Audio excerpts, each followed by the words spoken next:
A exegese bíblica como você nunca viu, ou pelo menos como eu nunca tinha visto antes. Recentemente eu estava lendo um capítulo de um livro do Gordon Fee chamado Escutando o Espírito no Texto. E nesse capítulo o Gordon Fee levanta um ponto muito interessante sobre a exegese bíblica que eu nunca tinha lido em lugar nenhum. O ponto que ele levanta é o seguinte: qual que é a relação que existe entre exegese e espiritualidade? Ou seja, qual que é a relação que existe entre o exercício histórico de buscar a intenção original do texto bíblico e a vida espiritual do exegeta? E aí o Gordon Fee vai falar que para muitos não existe nenhuma relação entre exegese e espiritualidade. Só que para ele a exegese não é apenas um exercício acadêmico, mas é também um exercício de espiritualidade. E convenhamos, pessoal, a gente quase não vê teólogos falando sobre isso, e justamente por causa disso, eu achei essa proposta do Gordon Fee de relacionar exegese com espiritualidade fantástica, e eu quero trazer aqui para vocês os principais argumentos que ele apresenta a favor dessa relação. Então, dito isso, sem mais delongas, bora pro vídeo. Bom, então vamos lá. A estrutura do capítulo que o Gordon Fee fala sobre essa relação entre exegese e espiritualidade é muito didática, então eu vou seguir essa mesma estrutura aqui. Basicamente, ele divide esse capítulo em três partes principais. Na primeira parte, ele traz algumas considerações sobre o que é espiritualidade. Já na segunda parte, ele traz algumas reflexões sobre a exegese bíblica e, por fim, na terceira parte, ele propõe algumas sugestões sobre como exegese e espiritualidade devem necessariamente estar interligadas. Então, seguindo esse mesmo caminho, vamos começar falando sobre espiritualidade. E é muito interessante porque o Gordon Fee, ao falar sobre espiritualidade, ele não traz uma definição pronta da modernidade sobre o que é espiritualidade. Como ele é um teólogo do Novo Testamento, ele vai procurar definir o que é espiritualidade à luz do próprio Novo Testamento, principalmente a partir do entendimento paulino sobre o que é espiritualidade. E um termo que para o Gordon Fee é fundamental para a gente conseguir entender o que é espiritualidade no Novo Testamento é o termo grego pneumáticos, que é muito usado por Paulo. E a importância desse termo é porque nas nossas Bíblias essa palavra grega pneumáticos é traduzida por espiritual. Só que o problema é que hoje em dia a gente tem a compreensão de que uma pessoa espiritual é uma pessoa que está conectada de alguma forma ao mundo espiritual, ao universo e à natureza. Eu acho que vocês entenderam o meu ponto aqui. Só que o Gordon Fee vai falar que a compreensão de Paulo sobre esse termo pneumáticos não tem nada a ver com essa visão moderna. A palavra pneumáticos no Novo Testamento tem o Espírito Santo como seu referente primário. Ou seja, o que a gente percebe é que a espiritualidade é definida no Novo Testamento não como uma conexão genérica com o mundo espiritual, mas sim como uma relação pessoal e transformadora com o Espírito Santo. Então, nos termos do Novo Testamento, uma pessoa espiritual é uma pessoa que vive e que anda conforme os ensinamentos e a orientação do Espírito Santo. Portanto, a verdadeira espiritualidade, de acordo com o Novo Testamento, é nada mais nada menos do que uma vida guiada pelo Espírito Santo. É o que Paulo fala lá em Gálatas 5, quando ele fala assim: se vivemos pelo Espírito, andemos também pelo Espírito. Ou seja, o propósito de Deus para as nossas vidas é um propósito espiritual, porque ele deseja que nós vivamos em conformidade com o Espírito Santo, permitindo que o Espírito Santo guie e transforme nossa vida diária, para que nós sejamos cada vez mais parecidos com Cristo. Essa é a verdadeira espiritualidade segundo o Novo Testamento. E a pergunta que surge a partir disso é a seguinte: quais são os meios para a gente buscar desenvolver essa verdadeira espiritualidade? E a resposta do Gordon Fee é que existem três formas principais de desenvolver uma verdadeira espiritualidade segundo o Novo Testamento. A primeira é pela oração, a segunda é pela obediência e a terceira é pelo estudo da palavra de Deus. E essas três coisas estão interligadas. Vocês perceberam que dessas três coisas, duas estão relacionadas principalmente à espiritualidade espiritualidade, que é a oração e a obediência, e a terceira está relacionada ao estudo da palavra de Deus, que tem a ver com a exegese. Então, olha que interessante, o Gordon Fee está começando a articular a relação entre a exegese e a espiritualidade. Porque pensa comigo, para a gente alcançar a verdadeira espiritualidade, a gente precisa tanto das práticas de espiritualidade, como a oração, como a gente também precisa do estudo, da exegese, para entender corretamente o que Deus espera de nós. Aqui então, Gordon Fee começa a mostrar que a exegese e a espiritualidade estão muito mais próximas do que a gente está acostumado a pensar. Mais pra frente no capítulo, ele vai desenvolver bem mais essa relação e a gente vai chegar lá. Mas agora a gente pode avançar para o segundo tópico que ele vai tratar nesse capítulo, que é o tema da exegese. E aí o Gordon Fee começa explicando que exegese, por definição, significa buscar o sentido original dos textos bíblicos. Então ele vai falar que por trás da ideia da exegese bíblica está a crença de que os autores bíblicos tinham uma intenção específica e que uma boa investigação histórica cuidadosa pode nos aproximar dessa intenção específica, que a gente chama na exegese bíblica de intenção autoral. Ao longo da sua explicação sobre a exegese, o Gordon Fee bate muito nessa tecla de que os autores bíblicos escreviam de forma intencional, e por isso o significado do texto bíblico reside, em última análise, nessa intenção autoral. E ele é bem enfático em relação a essa questão da intenção original dos autores bíblicos, porque existem muitos movimentos hermenêuticos e exegéticos pós-modernos que dizem ser impossível resgatar essa intenção original dos autores bíblicos. Mas isso é assunto para um outro vídeo aqui no canal. O ponto que a gente deve ter em mente aqui é que quando Gordon Fee fala de intencionalidade autoral, ele está se referindo ao fato de que o sentido do texto bíblico está, de certa forma, ligado ao autor humano, e por isso a tarefa exegética, na visão do Gordon Fee, é, em primeiro lugar, uma tarefa histórica. Ou seja, para se fazer uma boa exegese, o exegeta precisa mergulhar na história, na cultura e no contexto em que os textos bíblicos foram escritos. Isso inclui, por exemplo, entender as línguas originais, as práticas sociais, as práticas culturais, os gêneros literários da época e muitos outros fatores que estão relacionados ao mundo do texto bíblico. Bom, agora que a gente já falou um pouco das definições que o Gordon Fee apresenta sobre espiritualidade e exegese, chegou a hora da gente entrar na terceira parte do capítulo, onde ele faz a conexão direta entre esses dois conceitos. Eu já falei meio que brevemente, né, sobre os contornos mais básicos dessa relação, que é a ideia de que para a gente alcançar uma verdadeira espiritualidade, nós precisamos estudar o texto bíblico por meio da exegese. Mas essa é só uma primeira relação superficial. Agora a gente vai ver como a exegese e a espiritualidade se conectam de tal forma a ponto delas serem inseparáveis. Como a gente já viu, Gordon Fee define a exegese principalmente como uma tarefa histórica, mas apesar de o primeiro objetivo da exegese ser histórico, o estudo histórico não é o objetivo final da exegese.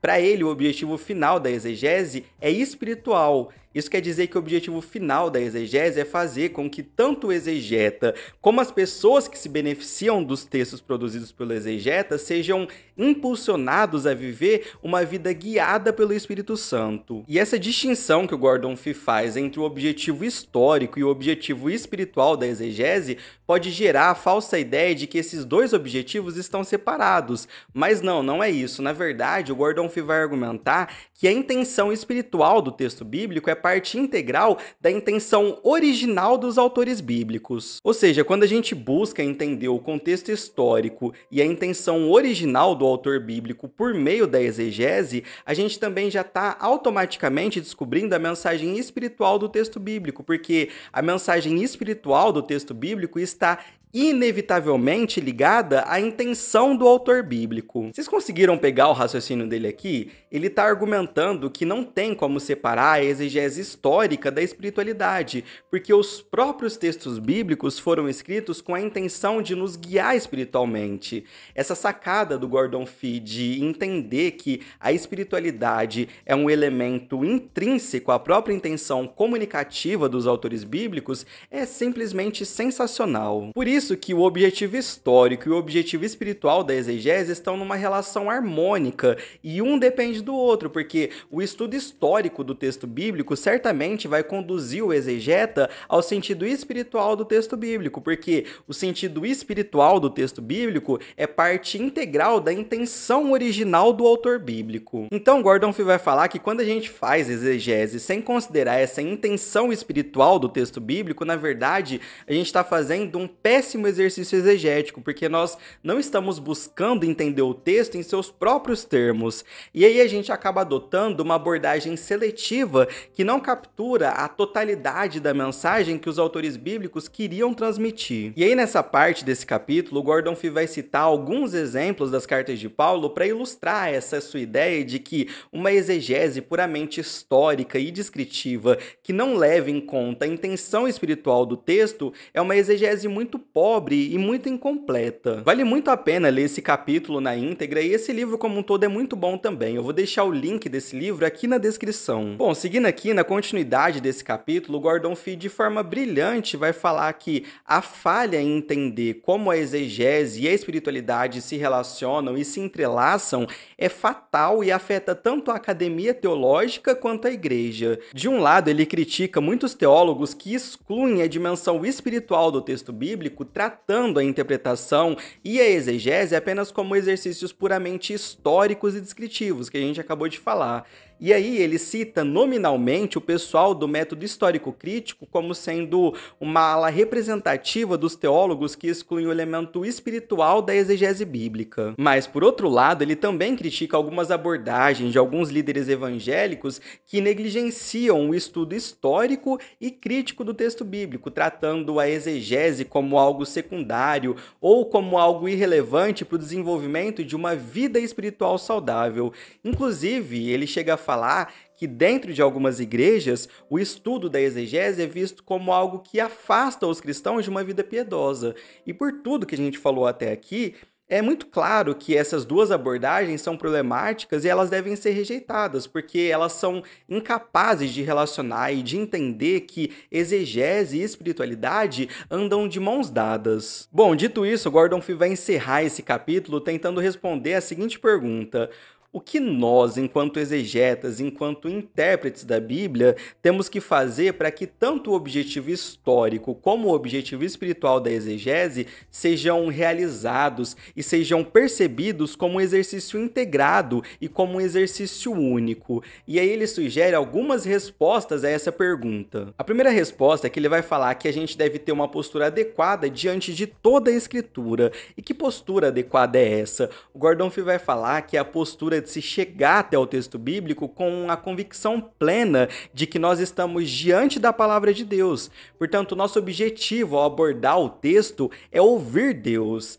Essa é a postura exegética ideal, uma postura, por exemplo, que é ausente em grande parte da academia teológica dos últimos 3 ou 4 séculos. Já a segunda resposta se encontra no nosso compromisso em fazer uma boa exegese. Isso quer dizer que a gente deve buscar ouvir o texto bíblico primeiramente nos termos dele, e não nos nossos termos. E nesse ponto, Gordon Fee fala algo muito interessante, que é o seguinte: mesmo aquelas pessoas que rejeitam a importância da exegese, elas acabam fazendo uma exegese do texto bíblico. Ou seja, o que o Gordon Fee vai falar é que a questão não é sobre quem faz exegese ou quem deixa de fazer.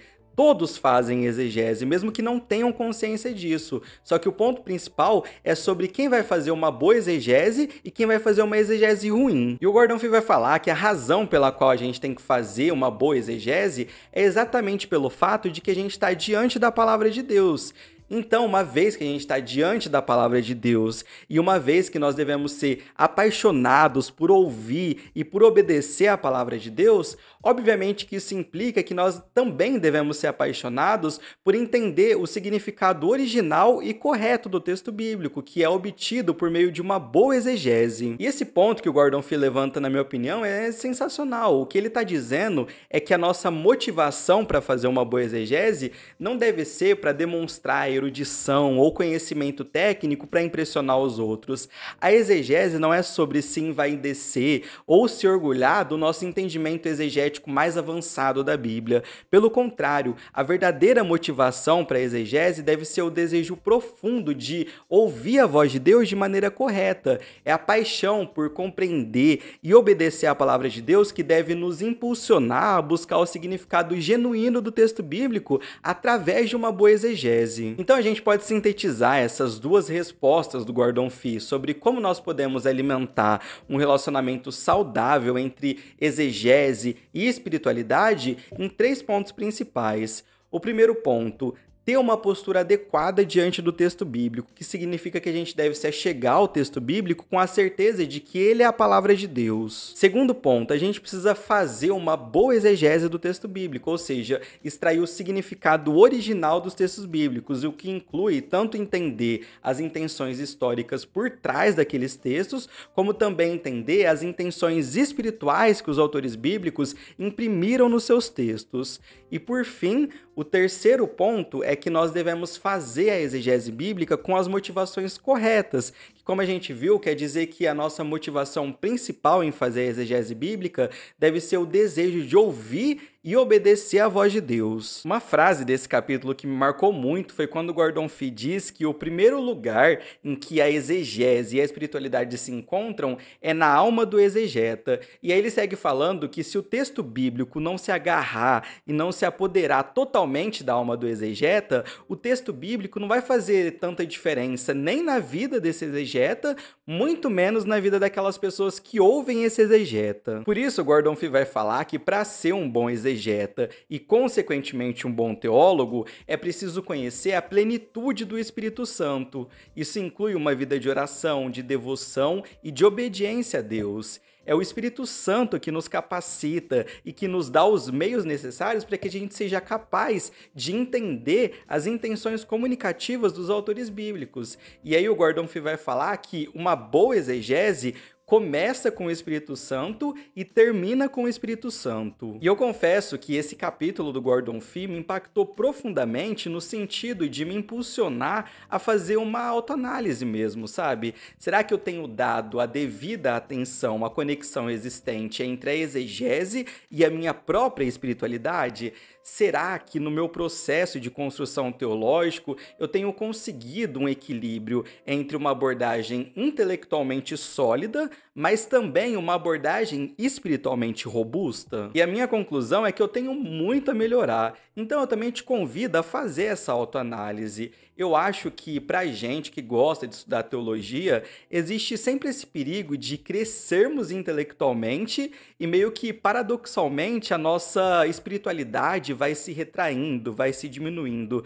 Mas como a gente viu até aqui, as duas coisas devem necessariamente andar de mãos dadas. Pessoal, era essa mensagem que eu queria compartilhar com vocês no vídeo de hoje. Eu espero que vocês sejam edificados por esse conteúdo da mesma forma que eu fui. Ah, e só uma coisa, muitas pessoas me perguntam se eu indico algum curso para quem está querendo começar a estudar a Bíblia de uma forma mais aprofundada, de uma forma mais séria. E tem sim, pessoal, um curso que eu indico, que é o curso do Paulo On, que se chama E Deus Falou na Língua dos Homens, que é um curso que ele vai te trazer uma introdução à Bíblia. São mais de 20 horas de muito conteúdo de qualidade. Se você se interessar por esse curso, eu vou deixar o link aqui na descrição. Bom, então é isso. Se você gostou desse vídeo, não se esqueça de se inscrever no canal, de deixar o seu like e de compartilhar esse vídeo com outras pessoas. Que Deus abençoe grandemente a vida de cada um de vocês. Eu vou ficando por aqui e até a próxima.